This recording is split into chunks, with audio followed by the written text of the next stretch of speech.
El llibre Meditacions vora l'Araguaia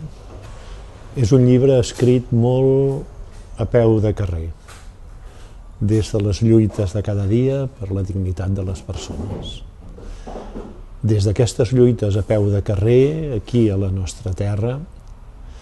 recollir l'herència del bisbe Pere, amb tot el que implica de replantejament de la nostra vida al servei de la vida, de la presència de la dona en l'Església i en la societat, de l'atenció als nous pobres, als nous exclosos, als fràgils, als que venen de lluny, als que no volem acollir. Són desafiaments que el bisbe Pere es planteja des de sempre, i per això la seva paraula i la seva vida m'han ajudat a reflexionar. Aquest llibre escrit a peu de carrer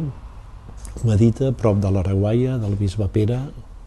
una colla d'aspectes que tenen a veure amb la nostra vida i la nostra lluita de cada dia.